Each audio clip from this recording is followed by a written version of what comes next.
Hi friends, ಎಲ್ರಿಗೂ ನಮಸ್ಕಾರ. Welcome to V studio. Bigg Boss ಶುರುವಾಗಿ ಕೇವಲ 3 ದಿವಸ ಆಗಿರೋದು. ಬಿಗ್ ಬಾಸ್ ಶುರುವಾದ 3 ದಿವಸದಿಂದನೂ ಸಹ ಒಂದಲ್ಲ ಒಂದು ಟ್ವಿಸ್ಟ್ ಡೈಲಿ ಕಾದಿರುತ್ತೆ ಅಂತ ಹೇಳ್ಬೋದು. ನಿನ್ನೆ ತಾನೇ ಮೊದಲನೇ ದಿನ ಶುರುವಾಗಿತ್ತು. ನಿನ್ನೆ ಒಂದು ಟ್ವಿಸ್ಟನ್ನು ಕೊಟ್ಟರು. ನಿನ್ನೆ ಬೆಳಗ್ಗೆ ಒಂದು ಪ್ರೋಮೋನ ಅಪ್ಡೇಟ್ ಮಾಡ್ತಾರೆ. 3 ಜನದಲ್ಲಿ ಅಂದರೆ ಸ್ಪಂದನ, ಮಾಳು ಅಣ್ಣ ಅಥವಾ ರಕ್ಷಿತಾ ಇವರಲ್ಲಿ ಯಾರಾದರೂ ಒಬ್ಬರು ಮನೆಗೆ ಹೋಗಬೇಕಾಗತ್ತೆ ಅಂತ ಹೇಳಿ ಒಂದು ಅನೌನ್ಸ್ಮೆಂಟನ್ನು ಮಾಡ್ತಾರೆ. ಸೊ ಅದೊಂದು ಟ್ವಿಸ್ಟ್ ಆಗಿತ್ತು. ಯಾಕಂದರೆ ಯಾವುದೇ ಸೀಸನಲ್ಲೂ ಕೂಡ ಬಂದ ಮೊದಲನೇ ದಿನವೇ ಕಂಟೆಸ್ಟೆಂಟು ರಿಟರ್ನ್ ಹೋಗಿರುವಂತಹ ಇತಿಹಾಸನೇ ಇಲ್ಲ 11 ವರ್ಷದಲ್ಲಿ. ಸೊ ಆ ಒಂದು ಟ್ವಿಸ್ಟನ್ನು ಕೊಟ್ಟರು. ಆ್ಯಂಡ್ ಇವತ್ತು ಬೆಳಗ್ಗೆ ಒಂದು ಪ್ರೋಮೋನ ಅಪ್ಡೇಟ್ ಮಾಡಿದ್ದಾರೆ. ಆ ಪ್ರೋಮೋದಲ್ಲೂ ಸಿಕ್ಕಾಪಟ್ಟೆ ಟ್ವಿಸ್ಟ್ ಕೊಟ್ಟಿದ್ದಾರೆ ಅಂತಲೇ ಹೇಳ್ಬೋದು. ನಮ್ಮೆಲ್ರಿಗೂ ಗೊತ್ತಿರುವ ಹಾಗೆ ಬಿಗ್ ಬಾಸ್ ಫೈನಲ್ಸ್ ಅನ್ನೋದು 100 ಡೇಸ್ ಆದಮೇಲೆ ನಡೀತಿದ್ದಿತ್ತು. 100 ಡೇಸ್ ಇತ್ತು, ಆಮೇಲೆ 115 ಡೇಸ್ ಆಯಿತು, ಆಮೇಲೆ 125 ಡೇಸ್ಗೆ ಮಾಡ್ತಿದ್ರು. ಇವಾಗ ಏನು ಮಾಡಿದ್ದಾರೆ ಅಂತಂದರೆ ಆ ಒಂದು ಪ್ಯಾಟ್ರನನ್ನು ಬ್ರೇಕ್ ಮಾಡಿದ್ದಾರೆ ಬಿಗ್ ಬಾಸ್ ಅವರು ಅಂತಲೇ ಹೇಳ್ಬೋದು. ಯಾಕೆ ಅಂತಂದರೆ ಕೇವಲ ಇನ್ನು 3 ವಾರದಲ್ಲಿ ಬಿಗ್ ಬಾಸ್ನ ಫಿನಾಲೆ ನಡೆಯುತ್ತೆ ಅಂತ ಹೇಳಿ ಒಂದು ಪ್ರೋಮೋನ ಅಪ್ಡೇಟ್ ಮಾಡಿದ್ದಾರೆ. ಆ್ಯಂಡ್ ಯಾವುದೇ ಸೀಸನಲ್ಲೂ ಕೂಡ ನಾವು ಇದನ್ನು ನೋಡಿಲ್ಲ. ಬಿಗ್ ಬಾಸ್ ಹಾಗೆ 100 ಡೇಸ್ ಆದಮೇಲೆ ಫಿನಾಲೆ ಅನ್ನೋದು ನಡೀತಿದ್ದಿತ್ತು. ಆ್ಯಂಡ್ ಇನ್ನು 3 ವಾರದಲ್ಲಿ ಫಿನಾಲೆ ಅಂತಂದರೆ ನಿಜಕ್ಕೂ ಎಲ್ರಿಗೂ ಸಹ ಕನ್ಫ್ಯೂಷನ್ ಕ್ರಿಯೇಟ್ ಮಾಡೋ ರೀತಿಯೇ ಇದು ಅಂತ ಹೇಳ್ಬೋದು. ಆ್ಯಂಡ್ ಕಂಟೆಸ್ಟೆಂಟ್ಗಳಂತೂ ತುಂಬಾ ಹಾರ್ಡಾಗಿ ಪರ್ಫಾಮೆನ್ಸನ್ನು ಮಾಡಬೇಕಾಗುತ್ತೆ ಉಳ್ಕೋಬೇಕು ಅಂತಂದರೆ. ಯಾಕಂದರೆ ಫಿನಾಲೆ ಇನ್ನೂ 100 ಡೇಸ್ ಆದಮೇಲೆ ಅಂತಂದರೆ ಅವ್ರಿಗೊಂದಷ್ಟು ಟೈಮ್ ಇರ್ತಿತ್ತು. ಜನಗಳಿಗೆ ಪರಿಚಯ ಇಲ್ದಿದ್ದಂತಹ ಕಂಟೆಸ್ಟೆಂಟ್ಗಳು ಬಿಗ್ ಬಾಸ್ ಮನೆಯಿಂದ ಹೊರಗಡೆ ಸ್ಟಾರ್ಟಿಂಗಲ್ಲಿ ಹೋಗ್ತಿದ್ರು. ಸೊ ಉಳಿದವ್ರಿಗೆ ಸ್ವಲ್ಪ ಟೈಮ್ ಇರೋದು ಅವರನ್ನು ಅವರು ಪ್ರೂವ್ ಮಾಡ್ಕೊಳ್ಳೋದಕ್ಕೆ. ಬಟ್ ಇವಾಗ ಯಾವುದೇ ಕಂಟೆಸ್ಟೆಂಟ್ಗೂ ಸಹ ಆ ರೀತಿ ಟೈಮ್ ಅನ್ನೋದು ಸಿಕ್ಕಿಲ್ಲ. ಇನ್ನು ಕೇವಲ 3 ವಾರಗಳಿರೋದು. ಅವರನ್ನು ಪ್ರೂವ್ ಮಾಡ್ಕೋಬೇಕು ಅಂತಂದರೆ ತುಂಬಾ ಹಾರ್ಡ್ ಪರ್ಫಾರ್ಮೆನ್ಸು ಕಂಟೆಸ್ಟೆಂಟ್ಗಳು ಕೊಡಬೇಕಾಗತ್ತೆ. ಆ್ಯಂಡ್ ಕಂಟೆಸ್ಟೆಂಟ್ಗಳು ಕೂಡ ಶಾಕ್ ಆಗಿದ್ದಾರೆ. ಆ್ಯಂಡ್ ಅವರಿಗೂ ಕೂಡ ಇದ್ರ ಬಗ್ಗೆ ಯಾವುದೇ ಕ್ಲೂ ಅನ್ನೋದು ಇರಲಿಲ್ಲ. ಬಂದಂತಹ 3 ವಾರದಲ್ಲಿ ನಮಗೆ ಫಿನಾಲೆ ಅಂತಂದರೆ ಅದು ಬಿಗ್ ಬಾಸ್ ಯಾವ ರೀತಿ ನಡೆಯುತ್ತೆ ಅನ್ನೋದು ಅವ್ರಿಗೂ ಕೂಡ ಕನ್ಫ್ಯೂಸ್ ಆಗಿರುತ್ತೆ. ಆ್ಯಂಡ್ ನಮಗೂ ಕೂಡ ಕನ್ಫ್ಯೂಷನ್ ಅನ್ನೋದು ನಿಜಕ್ಕೂ ಕ್ರಿಯೇಟ್ ಆಗ್ತಿದೆ. ಆ್ಯಂಡ್ ಬಿಗ್ ಬಾಸ್ ಇನ್ನೊಂದು ಟ್ವಿಸ್ಟನ್ನು ಕೊಟ್ಟಿದ್ದಾರೆ. ಅಲ್ಲಿ ಒಂದು ಫಿನಾಲೆ ನಡೀತಿದೆ ಅಂತಂದರೆ ವಿನ್ನರ್ ಯಾರು ಅಂತ ಅನೌನ್ಸ್ ಕೂಡ ಆಗ್ಬೋದು ಅಂತ ಹೇಳಿದ್ದಾರೆ. ಯಾಕೆ ಅಂದರೆ ನಾವು ವಿನ್ನರ್ ಯಾರು ಅಂತ ತಿಳ್ಕೊಬೇಕು ಅಂತಂದರೆ 100 ಡೇಸ್ವರೆಗೂ ಕಾಯಲೇಬೇಕಾಗಿತ್ತು. ಬಟ್ ಈ ಬಾರಿ ಅಂತಹ ಪರಿಸ್ಥಿತಿ ಬರೋದಿಲ್ಲ ಅಂತ ಹೇಳಿ ಬಿಗ್ ಬಾಸ್ ಅವರೇ ಮೆನ್ಷನ್ ಮಾಡಿದ್ದಾರೆ. ಜಸ್ಟ್ ಒಂದು 3 ವೀಕ್ಸಲ್ಲಿ ವಿನ್ನರ್ನ ಹೇಗೆ ಡಿಸೈಡ್ ಮಾಡ್ತಾರೆ ಅನ್ನೋದು ನಿಜಕ್ಕೂ ನಾವು ಎಪಿಸೋಡ್ಸ್ನ ನೋಡಿನೇ ತಿಳ್ಕೊಬೇಕಾಗಿದೆ. ಅದ್ರ ಬಗ್ಗೆ ಹೀಗೆ ಮಾಡ್ಬೋದು ಅಥವಾ ಹೀಗೆ ನಡೆದ್ರೆ 3 ವೀಕ್ಸಲ್ಲಿ ವಿನ್ನರ್ ಅನೌನ್ಸ್ ಆಗ್ತಾರೆ, ಅಥವಾ 3 ವೀಕ್ಸಲ್ಲಿ ಈ ರೀತಿ ಮಾಡಿದ್ರೆ ಕಂಟೆಸ್ಟೆಂಟ್ಗಳು ಹೊರಗಡೆ ಹೋಗ್ತಾರಾ ಅಂತ ಹೇಳಿ ಯಾವ ರೀತಿ ಈ ಪ್ರೋಸೆಸ್ ನಡೆಯುತ್ತೆ ಅಂತ ಹೇಳಿ ಥಿಂಕ್ ಮಾಡೋದಕ್ಕೂ ಸಹ ಆಗ್ತಿಲ್ಲ.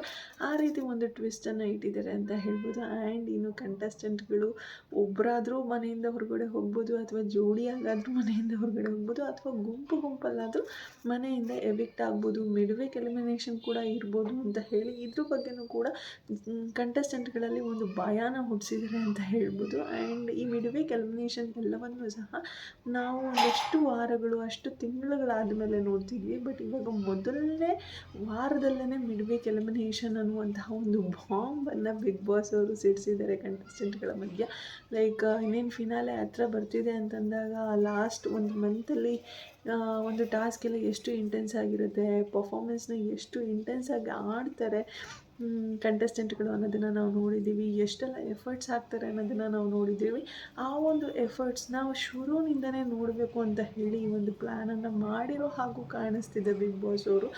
ಇನ್ನು 3 ವೀಕ್ಸಲ್ಲಿ ಫಿನಾಲೆ ಅಂತಂದರೆ ಇನ್ನು 3 ವೀಕ್ಸಲ್ಲಿ ಫಿನಾಲೆ ಇದೆ, ನಮ್ಮನ್ನು ನಾವು ಪ್ರೂವ್ ಮಾಡ್ಕೋಬೇಕು, ನಾವು ಇದರಲ್ಲಿ ವಿನ್ ಆಗಲೇಬೇಕು ಅನ್ನುವಂತಹ ಒಂದು ಉತ್ಸಾಹ ಇರುತ್ತಲ್ಲ ಕಂಟೆಸ್ಟೆಂಟ್ಗಳಲ್ಲಿ. ಆ ಒಂದು ಉತ್ಸಾಹದಿಂದ ಕಂಟೆಸ್ಟೆಂಟ್ಗಳು ತುಂಬಾ ಚೆನ್ನಾಗಿ ಪರ್ಫಾರ್ಮ್ ಮಾಡ್ತಾರೆ ಅಂತ ಕಾಣಿಸ್ತಿದೆ.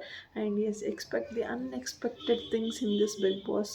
ಕಿಚ್ಚ ಸುದೀಪ್ ಅವರ ಪ್ರೋಮೋನಲ್ಲಿ ಏನು ಹೇಳಿದರು, 11 ಸೀಸನ್ ಬಿಗ್ ಬಾಸನ್ನು ನಾವು ನೋಡ್ಕೊಂಡ್ಬಂದಿದ್ದೀವಿ, 12ನೇ ಸೀಸನ್ನು ಮತ್ತೆ ಅದೇ ರಿಪೀಟ್ ಆಗುತ್ತೆ ಅಂತ ನೀವು ಅಂದ್ಕೊಂಡಿದ್ರೆ ಅದು ಖಂಡಿತವಾಗ್ಲೂ ತಪ್ಪು ಅಂತ ಹೇಳಿ ಕಿಚ್ಚ ಸುದೀಪ್ ಅವರು ಏನು ಹೇಳಿದರು, ನಿಜಕ್ಕೂ ಆ ಮಾತು 100 to 100% ನಿಜ ಆಗ್ತಿದೆ ಅಂತಲೇ ಹೇಳ್ಬೋದು.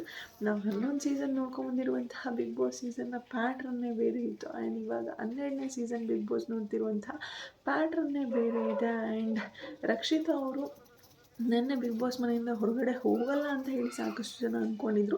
ಜಸ್ಟ್ ಒಂದು ಟ್ವಿಸ್ಟ್ ಹಾಕ್ಕೊಡ್ತಿರ್ಬೋದು, ಅಥವಾ ಮನೆಯಿಂದ ಹೊರಗಡೆ ಕಳಿಸ್ತಾರೆ ಅಂತ ಹೇಳಿ ಸೀಕ್ರೆಟ್ ರೂಮಿಗೆ ಕಳಿಸ್ಬೋದು, ಅಥವಾ ಮನೆಯಿಂದ ಹೊರಗಡೆ ಹೋಗ್ತಾರೆ ಅಂತ ಹೇಳಿ ಅವರನ್ನೇ ಕ್ಯಾಪ್ಟನ್ ಮಾಡುವಂತಹ ಚಾನ್ಸಸ್ ಕೂಡ ಇರುತ್ತೆ ಅಂತ ಹೇಳಿ ಸಾಕಷ್ಟು ಜನ ಸೋಷಿಯಲ್ ಮೀಡಿಯಾದಲ್ಲಿ ಕಮೆಂಟ್ಸ್ಗಳನ್ನು ಹಾಕ್ತಿದ್ರು. ಬಟ್ ಇಲ್ಲ, ರಕ್ಷಿತಾ ಅವರು ಎಲಿಮಿನೇಟೆಡ್ ಆಗಿ ಮನೆಯಿಂದ ಹೊರಗಡೆ ಬಂದುಬಿಟ್ಟಿದ್ದಾರೆ. ಆ್ಯಂಡ್ ಬಿಗ್ ಬಾಸ್ ಈ ರೀತಿಯಾದಂತಹ ಟ್ವಿಸ್ಟ್ಗಳನ್ನು ಕೊಡ್ತಿದ್ದಾರೆ. ಬಟ್ ಏನಾಗ್ತಿದೆ ಅಂತಂದರೆ ಸೋಷಿಯಲ್ ಮೀಡಿಯಾದಲ್ಲಿ ಅದು ತುಂಬ ಪಾಸಿಟಿವ್ ಆಗಿ ಕನ್ವರ್ಟ್ ಆಗ್ತಿಲ್ಲ, ನೆಗೆಟಿವ್ ಆಗಿ ಕನ್ವರ್ಟ್ ಆಗ್ತಿದೆ. ಬಟ್ ಬಿಗ್ ಬಾಸ್ ಮೈಂಡಲ್ಲಿ ಅದು ಯಾವ ರೀತಿ ಇದೆ ಅಂತಂದರೆ ಪಾಸಿಟಿವ್ ವೇ ಅಥವಾ ನೆಗೆಟಿವ್ ವೇನಲ್ಲಿ ನಾನು ಒಟ್ಟಿನಲ್ಲಿ ಟ್ರೆಂಡಿಂಗಲ್ಲಿ ಇದ್ದೀನಿ ಅಷ್ಟೇ, ಹೆಂಗಾದರೂ ಸರಿ ನಾನು ಟ್ರೆಂಡಿಂಗಲ್ಲಿ ಇರಬೇಕು ಅಷ್ಟೇ ಅನ್ನೋ ರೀತಿ ಇವಾಗ ಬಿಗ್ ಬಾಸ್ ನಡೀತಿದೆ ಅಂತಲೇ ಹೇಳ್ಬೋದು. ಯಾಕಂದರೆ ಸೋಷಿಯಲ್ ಮೀಡಿಯಾ ಪ್ಲ್ಯಾಟ್ಫಾರ್ಮ್ ಓಪನ್ ಮಾಡಿ ನೋಡಿದ್ರೆ ನಿನ್ನೆ ಬಿಗ್ ಬಾಸ್ ಅವ್ರು ಕೊಟ್ಟಿರುವಂತಹ ಟ್ವಿಸ್ಟ್ ಯಾರಿಗೂ ಸಹ ಇಷ್ಟ ಆಗಿಲ್ಲ. ಯಾಕೆ ಅಂದರೆ ರಕ್ಷಿತ್ ಅವ್ರನ್ನ ಕರೆಸಿ ಒಂದು ರೀತಿ ಅವಮಾನ ಮಾಡಿ ಬಿಗ್ ಬಾಸ್ ಮನೆಯಿಂದ ಹೊರಗಡೆ ಕಳಿಸಿದ್ದಾರೆ ಅನ್ನೋ ರೀತಿ ಇತ್ತು. ಪಾಪ ಆ ಹುಡುಗಿನೂ ತುಂಬ ಖುಷಿಯಿಂದನೇ ಹೋದ್ಲು. ಬಟ್ ಅವಳಿಗೂ ತುಂಬಾ ನರ್ವಸ್ ಆಗಿರೋದು ಕಾಣಿಸ್ತಿತ್ತು ಅವಳಿಗೆ. ಬಟ್ ಅವಳ ಮಾತಲ್ಲಿ ಅವಳು ಅಷ್ಟೊಂದೇನು ಬೇಜಾರನ್ನ ತೋರಿಸ್ಕೊಂಡಿಲ್ಲ. ಅಫ್ಕೋರ್ಸ್ ಖಂಡಿತವಾಗ್ಲೂ ಬೇಜಾರಾಗಿರುತ್ತೆ, ಬಟ್ ಅವಳು ಅದನ್ನು ತೋರಿಸ್ಕೊಂಡಿರಾನೆ ಲೈಕ್ ನನಗೆ ಒಂದು ದಿವಸ ಆದರೂ ಬಿಗ್ ಬಾಸ್ ಮನೆಯಲ್ಲಿ ಬರೋದಕ್ಕೆ ಚಾನ್ಸ್ ಸಿಕ್ತಲ್ಲ, ಅದೇ ನನ್ನ ಪುಣ್ಯ ಅಂತ ಹೇಳಿ ಆ ರೀತಿ ಮಾತುಗಳನ್ನ ಹಾಡಿ ಆ ಹುಡುಗಿ ಪಾಪ ಮನೆಯಿಂದ ಆಚೆ ಹೋದ್ಲು. ಆ್ಯಂಡ್ ಜಾನ್ವಿ ಅವರು ಆ ಹುಡುಗಿ ಬಗ್ಗೆ ಕಮೆಂಟ್ ಮಾಡಿದ್ದು ಸಹ ಅಷ್ಟೊಂದೇನು ಆ ಪಾಯಿಂಟ್ಸ್ ಎಲ್ಲ ತುಂಬಾ ವ್ಯಾಲಿಡ್ ಪಾಯಿಂಟ್ಸ್ ಅಂತ ನನಗೆ ಅನಿಸಿಲ್ಲ.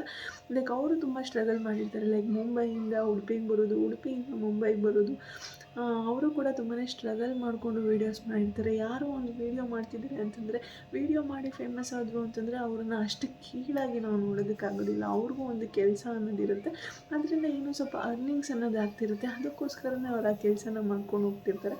ಅವ್ರಿಗೆ ಬರುವಂತಹ ಕೆಲಸನ, ಅವ್ರಿಗಿರುವಂತಹ ಟ್ಯಾಲೆಂಟ್ನ ಉಪಯೋಗಿಸ್ಕೊಂಡು ಅವರು ಆ ರೀತಿ ಬೆಳೆದು ಬಂದಿರ್ತಾರೆ. ಬಟ್ ಅವರೇನು ಸ್ಟ್ರಗಲ್ ಮಾಡಿಲ್ಲ ಅಂತ ಹೇಳೋದಕ್ಕೆ ಇವ್ರು ಯಾರು?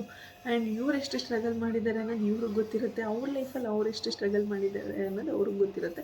ಸೊ ಅವ್ಳು ಸ್ಟ್ರಗಲ್ ಮಾಡ್ದಿರೇ ಬೆಳೆದಿದ್ದಾಳೆ ಅಂತ ಒಂದು ಕೀಳ್ಮಟ್ಟದ ರೀಸನ್ ಕೊಟ್ಟು ಅವಳನ್ನ ಬಿಗ್ ಬಾಸ್ ಮನೆಯಿಂದ ಹೊರಗಡೆ ಕಳಿಸ್ಬೇಕು ಅನ್ನುವಂತಹ ಪಾಯಿಂಟನ್ನು ಜಾನ್ವಿ ಅವರು ಹೇಳಿದ್ರು. ಸೊ ಈ ಒಂದು ಪಾಯಿಂಟ್ ಅಂತೂ ಖಂಡಿತವಾಗ್ಲೂ ವ್ಯಾಲಿಡ್ ಪಾಯಿಂಟ್ ಅಲ್ಲ ಅನ್ನೋದು ನನ್ನ ಅಭಿಪ್ರಾಯ. ಆ್ಯಂಡ್ ಎಸ್, ರಕ್ಷಿತಾ ಅವರು ಬಿಗ್ ಬಾಸ್ ಮನೆಯಿಂದ ಹೊರಗಡೆ ಹೋಗಿದ್ದು ನನಗೂ ಕೂಡ ನಿಜಕ್ಕೂ ಬೇಜಾರಾಯಿತು. ಜಸ್ಟ್ ಒಂದು ವಾರ ಆದಮೇಲಾದರೂ ಅವಳನ್ನ ಬಿಗ್ ಬಾಸ್ ಮನೆಯಿಂದ ಹೊರಗಡೆ ಕಳಿಸ್ಬೋದಾಗಿತ್ತು.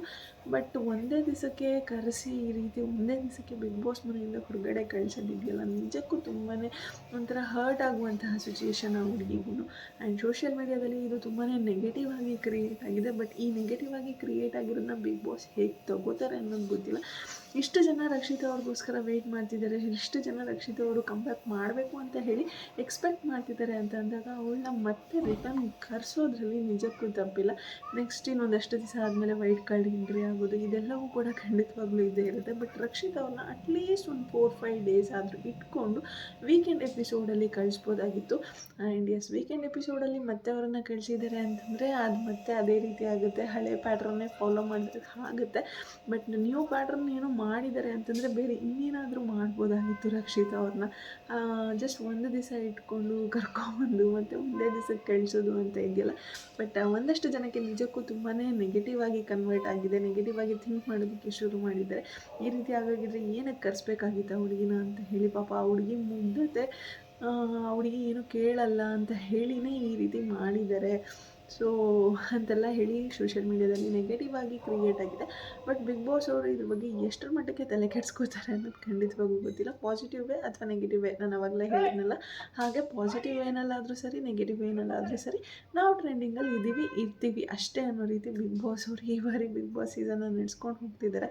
ಆ್ಯಂಡ್ ಎಸ್, ಇವತ್ತು ಕೊಟ್ಟಿರುವಂತಹ ಪ್ರೋಮೋದಲ್ಲಿ ಇಟ್ಟಿರುವಂತಹ ಟ್ವಿಸ್ಟ್ ಬಗ್ಗೆ ಖಂಡಿತವಾಗ್ಲೂ ಏನೂ ಕೂಡ ಥಿಂಕ್ ಮಾಡೋದಕ್ಕಾಗ್ತಿಲ್ಲ, ಏನೂ ಕೂಡ ಗೆಸ್ ಕೂಡ ಮಾಡೋದಕ್ಕಾಗ್ತಿಲ್ಲ. ಯಾವ ರೀತಿ ಫಿನಾಲೆ ಮಾಡ್ಬೋದು ಇನ್ನು 3 ವಾರದಲ್ಲಿ, ಯಾವ ರೀತಿ ಕಂಟೆಸ್ಟೆಂಟ್ಗಳನ್ನ ಗುಂಪಾಗಿ ಸಹ ಆಚೆ ಹೋಗ್ಬೋದು ಅಂತ ಹೇಳಿದ್ದಾರೆ, ಯಾವ ರೀತಿ ಕಳಿಸ್ಬೋದು ಅಂತ ಹೇಳಿ ಖಂಡಿತವಾಗ್ಲೂ ಅದನ್ನು ಗೆಸ್ ಕೂಡ ಮಾಡೋಕ್ಕಾಗ್ತಿಲ್ಲ. ಆ್ಯಂಡ್ ಅದನ್ನು ತಿಳ್ಕೊಬೇಕು ಅಂತಂದರೆ ನಾವು ಎಪಿಸೋಡ್ಸ್ನ ನೋಡಲೇಬೇಕಾಗುತ್ತೆ.